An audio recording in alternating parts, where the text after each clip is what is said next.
You know, it's interesting, brothers and sisters. I've been coming here a long time. And, you are my friends, my brothers and sisters. But it's been a tough week, as you know. My folks aren't well. It's been a worry. And it's been so comforting to me to have your friendship and support and your prayers. And yesterday I mentioned Brother Bill Cadell. Bill was a wonderful man.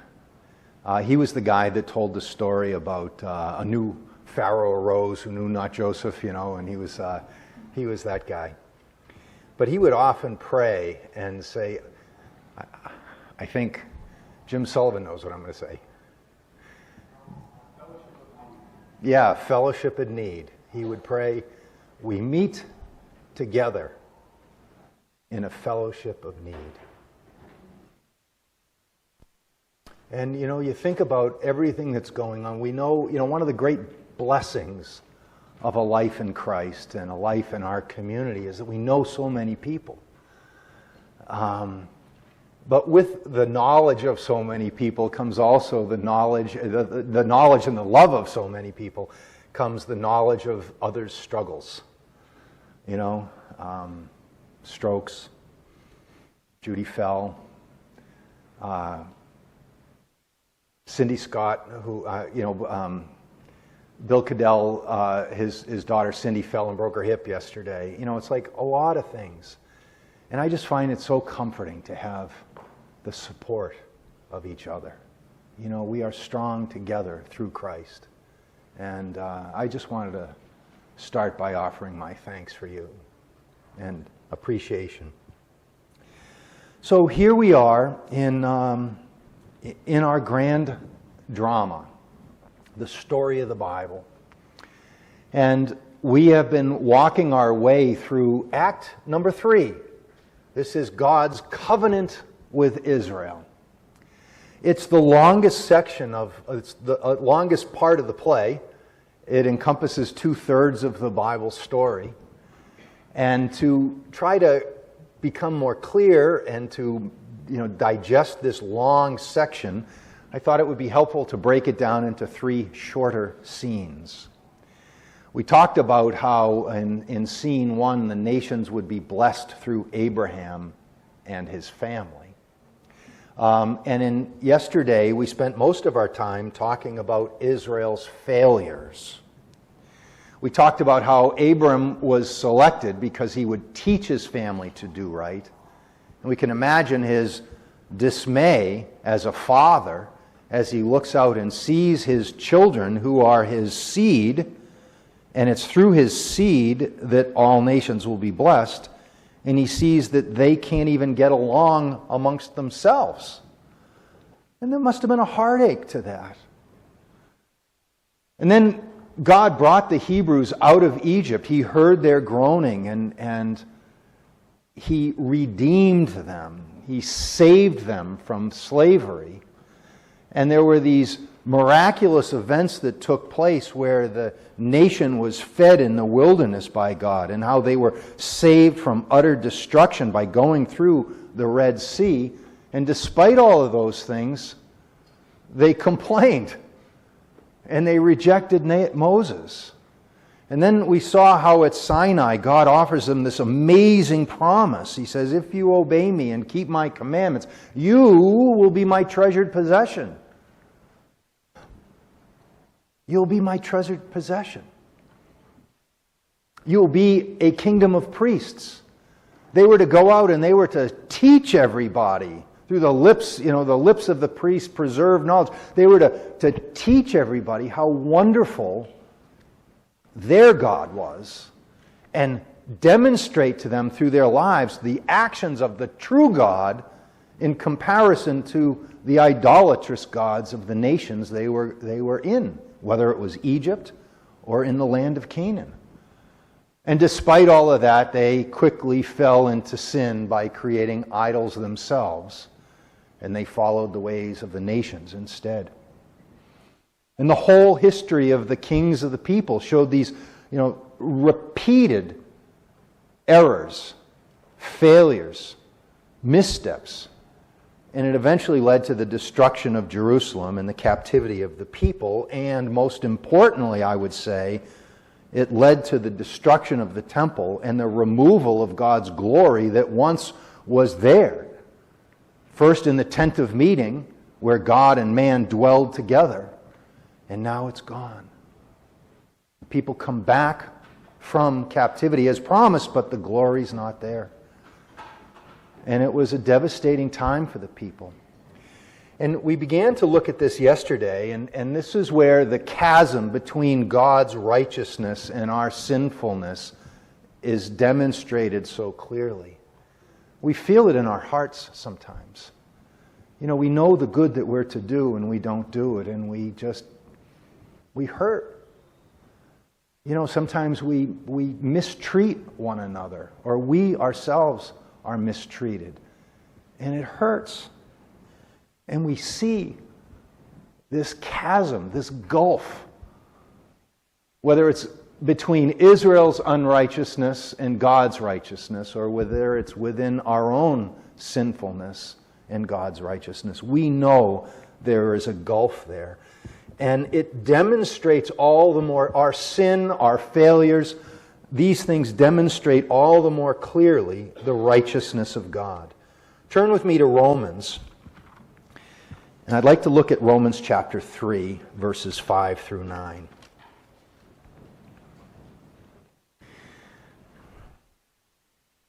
But, Paul writes, if our unrighteousness brings out God's righteousness more clearly, what shall we say? And I think that's the point. Our unrighteousness does illustrate God's righteousness more clearly. The contrast between the two is so clear that we can truly understand the glory of God. The glory of God is magnified when mankind sins because it gives him an opportunity to demonstrate his goodness. Remember, Moses said to God, "Show me your glory." And what did God show him? His mercy, his love.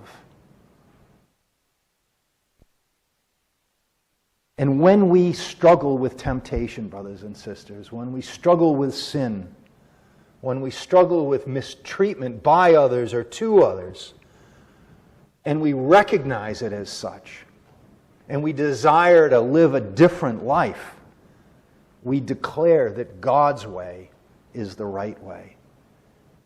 And in doing so, I truly believe that we can glorify God.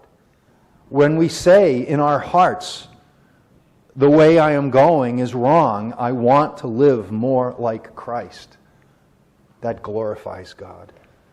He's glorified in our struggle against sin because we're acknowledging that His way is the right way. Turn with me to Galatians chapter 5. This is the chapter that describes the fruit of the Spirit. And it's an important chapter. It's a chapter that I think many of us know well. And I think what makes this chapter of the fruits of the Spirit so compelling to me is the contrast between the fruits of the Spirit and the fruits of flesh. Verse 19. The acts of sinful nature, serpent-like thinking, carnal thinking, they're obvious. I'm reading from the NIV. Sexual immorality, impurity, debauchery, idolatry and witchcraft, hatred. What about this one? Discord, jealousy, fits of rage, selfish ambition, dissensions, factions. These are the works of the flesh. And we can appreciate the works of the Spirit all the more when we contrast them with the works of the flesh. But the fruit of the Spirit is love and joy and peace and patience, kindness, goodness, faithfulness, gentleness. Brothers and sisters, how would we know what love is all about if we had never experienced hatred or apathy? How would we know what it is to be long-suffering if we've never suffered? And so when we look to the nation of Israel and see their repeated failures, we can in turn look to ourselves and see our own failures. And when we desire to change, God is glorified. The whole of this act, this scene in the third act, shows the failures of the nation. The first 5 books of the Bible, the Torah, the teachings, the law, the Pentateuch, they highlight how God's chosen people repeatedly failed. We saw in Genesis, we saw the dysfunction of Abraham's family.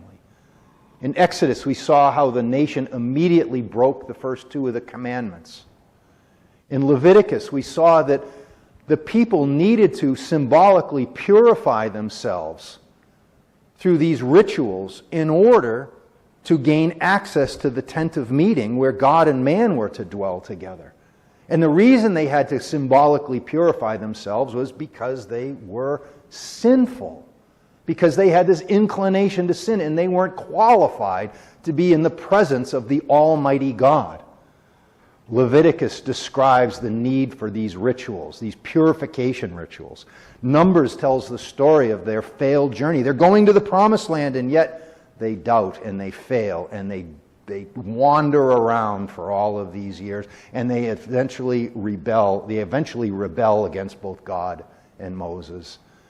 And then in Deuteronomy, Moses concludes the teachings with that worst halftime speech we spoke about, where he says to the people, "You are utterly corrupt." Right? That's just the first 5 books. The repeated failures. But the failures continue in the writings, whether it's Joshua and Judges or the book of Samuel, Kings and Chronicles, Ezra and Nehemiah. Time and again, we see the nation failing. People go into the land of Canaan and they are to, bring God's message, His goodwill, His goodness to the land. They are to be God's witnesses, and they end up adopting the practices of the nations. We see the monarchy. We see this glorious time when God's kingdom is on the earth.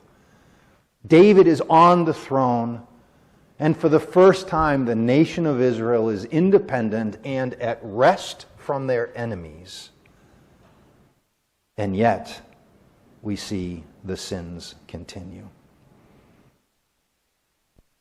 Kings and Chronicles describe them going into exile. They come back in Ezra and Nehemiah after the exile, but the glory of the Lord has not returned to the temple.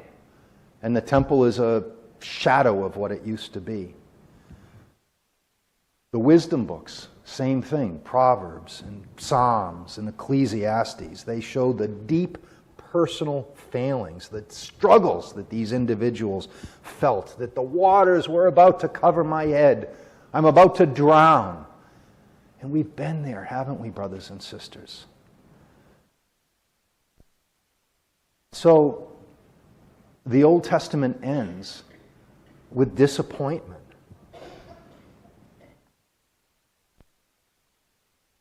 But soon, the Bible begins to develop this idea of a coming Messiah.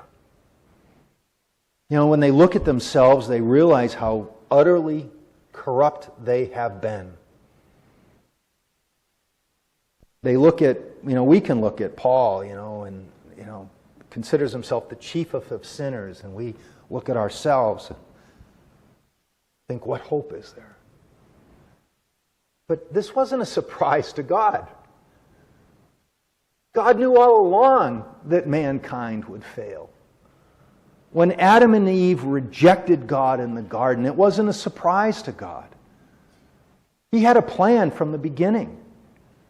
That plan would come to fruition despite mankind's failings.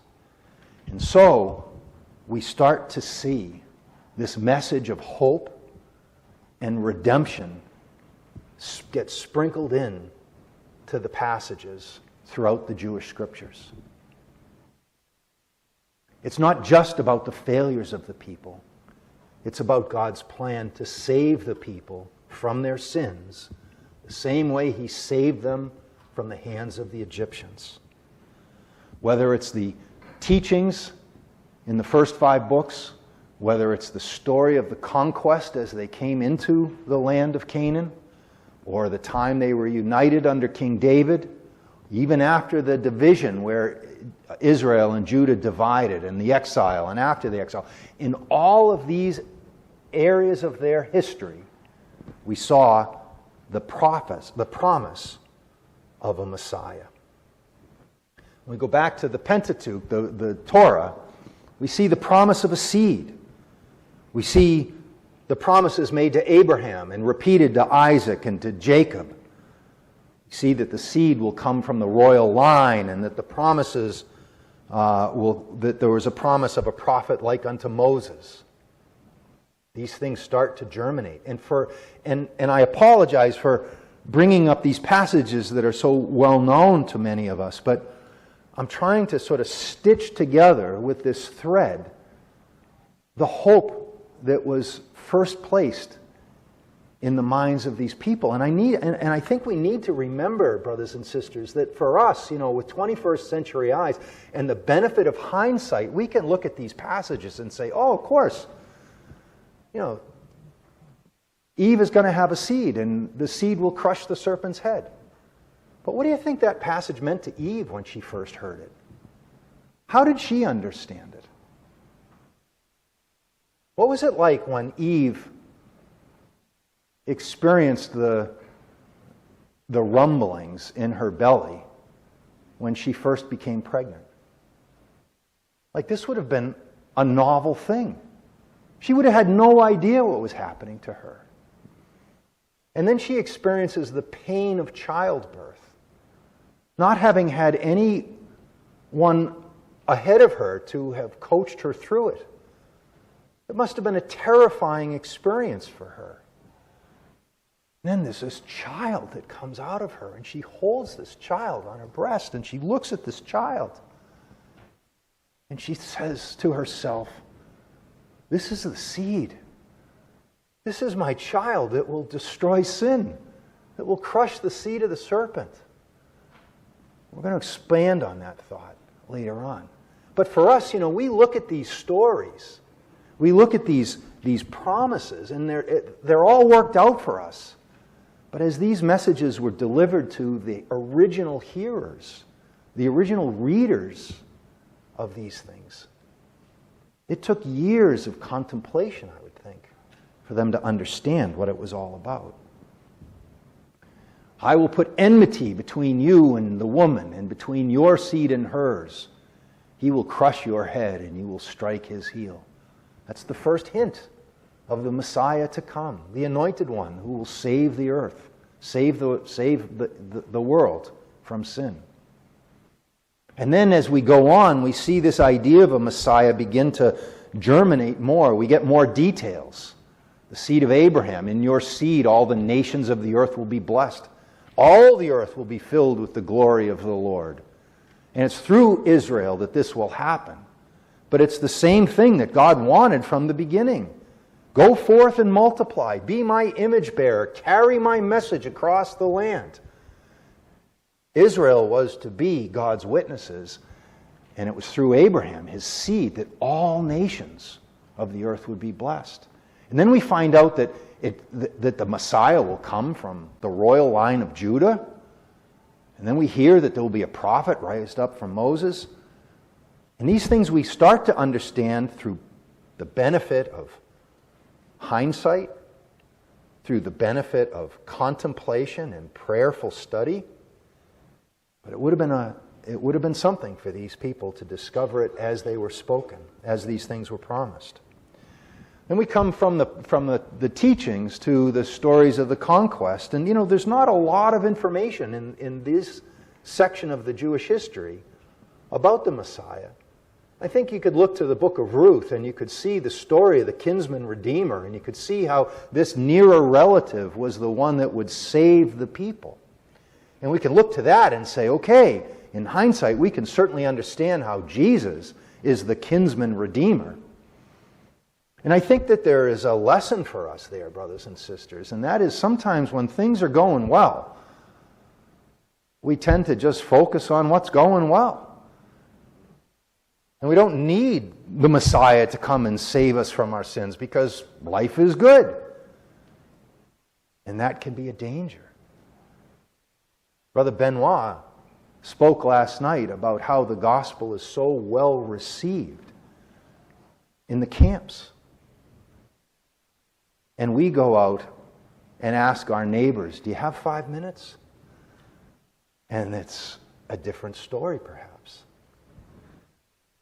So we see this idea that the Messiah is coming both in the teachings, we see it in the story of Ruth, we see it certainly expand in the kingdom age when Israel was at rest from their enemies. We have the promise to David, and we have all of these wonderful messianic psalms. We'll just highlight 3 of them. The first, of course, was the one that we read the other day in 2 Samuel chapter 7, where David is promised that when your days are fulfilled and you lie down with your fathers, I will raise up your seed after you, who shall come from your body, and I will establish his kingdom, and he shall build my house for my name, and I will establish the throne of his kingdom forever. And David sees his son Solomon and perhaps wonders as he prepares himself to die. Psalm 72, give the king your justice, O God, and your righteousness to the royal son. May he judge your people with righteousness and your poor with justice. And here we see the character of the Messiah, who will have dominion from sea to sea, from river to the ends of the earth. He'll deliver the needy when he calls the poor, and him who has no helper. He'll has pity on the weak and the needy, and saves the lives of the needy. May his name endure forever, his fame continue as long as the sun. May people be blessed in him. All nations be blessed in him. Once again, brothers and sisters, it's God's plan coming to fruition despite mankind's sin, that all nations of the earth will be blessed, that God's glory will cover the whole earth. Of course, Psalm 110, which is the Old Testament verse that's quoted in the New Testament more than any other. When the kingdom is divided, we see the prophets begin to speak. Isaiah offered a number of prophecies. I have a bunch of them listed there. We'll look at one of them. Let's take a look at Isaiah 9. For unto us a child is born, unto us a son is given, and the government shall be upon his shoulder.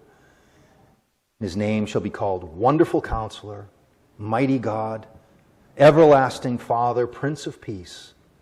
Of the increase of his government and peace there will be no end. On the throne of David and over his kingdom, to establish it and uphold it with justice, with righteousness, from this time forth and forevermore. Now remember, these words are being spoken during this period after David's united kingdom. And God, during this period of time, is sending his prophets out, telling the people to turn back to Yahweh. Telling the people and warning the people that should they not turn back, that they will be carried off into captivity. So how did the first hearers of this messianic message respond when not only was the United Kingdom divided, but when the Assyrians came in and took their kings away? Or later the Babylonians came in and took the people and their kings away. I thought this promise was that David would have a son who would reign forever, and his throne would not, and it's come to an end. Starting to see the tension here, right? I mean, we, through the benefit of hindsight, can say, oh, okay, well, we saw how that worked out. For them, it would have been hard. The time of the exile, we had the messages from Ezekiel and from Daniel. We'll just take a look at one of them now. I will save my flock. They'll no longer be plundered. I'll place over them one shepherd, my servant David. I mean, David has long since died at this point. But now they're starting, I think, to see the message of the Messiah expand. They're starting to fill in the details, starting to understand. He'll tend them and be their shepherd. Yahweh will be their God, and my servant David will be a prince among them. They know that David has died. They know this must be referring to his son. Then after the exile, we continue to see the promises. Zechariah, Malachi made promises. Let's take a look at Malachi. I'll send my messenger who will prepare the way before me. Then suddenly, the Lord you are seeking will come to his temple. The messenger of the covenant whom you desire will come, says Yahweh Almighty. You know, this must have been a hard time for the nation of Israel. You know, they went into captivity in Babylon, and Jeremiah told them that they would be there for 70 years. Cyrus comes and miraculously allows the people to return, and they come in dribs and drabs back to Jerusalem. The city lay dormant for 70 years. And as they come back, you know, they've been told by their parents and grandparents of the majesty of the temple and how wonderful Jerusalem was. And there, up on the hill, are broken down walls, are ruins of homes, temple that had been burned with fire. Must have been a huge disappointment. Then they work and they build it up and they get it back. And of course the old people look at it and know that it's nothing like the original one, but the younger people have worked together, they're pleased. But even then, you know, the nation was still under foreign rule. God's glory hadn't returned. This idea that, you know, that there would be this rulership that would extend from sea to sea. You see that typo there, John? Oh, I don't know. I see sea to sea, S-E-E. Oh, there you go. I need... John's been teasing me about my typing. Okay, full. There we go. Yeah, I'm going to have to do a better job at this. But, you know, you can imagine the disappointment that they felt. You know, the kings are gone. The glory of the Lord is gone. All of these things that have been promised. I mean, we, again, with 21st century eyes, we can look back and just take great confidence in this. But, you know, again, what was it like for Eve when she's been promised that this child of hers will be the salvation of the world, that this child will crush sin? You know, she experiences the birth of a child for the first time in human history. I mean, what a scary, terrifying thing that must have been. And then she experiences the joy of a living being that's sitting skin to skin. She watches that child's nostrils breathe, hears that child cry, and has that child nurse. And she's looking at this baby with just love, and she's thinking that this child will be the one. And she has another child. And then she sees these boys grow up together, and all of a sudden there's like fighting, tension, jealousy, discord. Not the fruits of the Spirit, the fruits of flesh, the inclination to sin. And this child that Eve thought would be the one that would crush the head of the serpent ends up crushing the head of his brother. What utter disappointment. What devastation. You know, and as parents, we can look at our children and we can sometimes be saddened by the choices that they make in life. But brothers and sisters, our God was comfortable enough to allow Adam and Eve to choose the way that they should go. Our God was comfortable enough to give us all the ability to have free will. Sometimes our children make decisions that are different than what we would desire for them. And all we can do is pray that God will bring them back, that God will restore them. We can imagine Eve's disappointment. But even in the midst of her disappointment, God, in His mercy, knows that there's a plan. And knows that her sufferings, what's the verse? Are not worthy to be compared to the glory that will be revealed in her. Again, Abraham, he's told that his family will be the ones that allows the blessings to spread to the whole world. All the nations, all the families will be blessed through you. And his kids can't get along, and his grandkids can't get along, and none of them get along, and they fight, and they treat each other terribly. But God was looking, and He knew that this dysfunction was a dysfunction for a time. God knew that one day Abraham's seed would be born, and that we could be baptized into Christ's name and could become heirs according to that promise.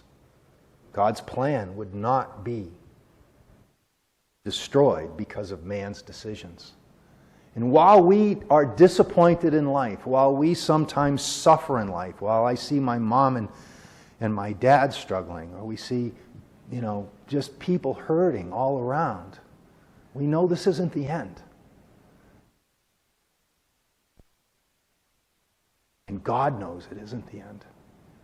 David was the first king from the line of Judah, but he wasn't the promised seed because he was a murderer just like Cain.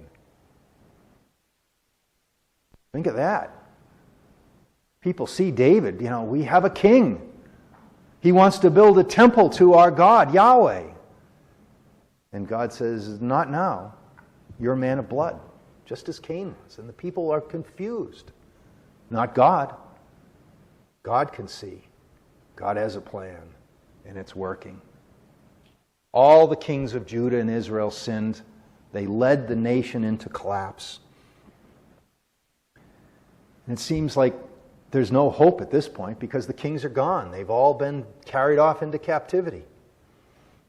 And the Old Testament ends without the appearance of the Messiah. Kind of a bummer, the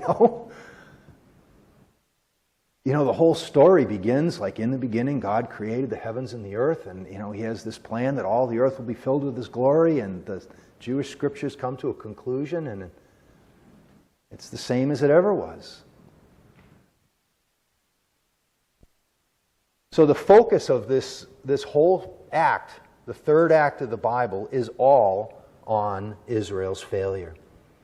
Abram was selected because he would teach his family. Remember that in Deuteronomy 18? He chose Abram because God knew Abram would teach his kids.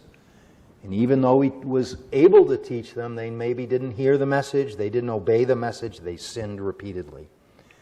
Even though God brought the Hebrews out of the nation of Egypt, they complained and rejected Moses.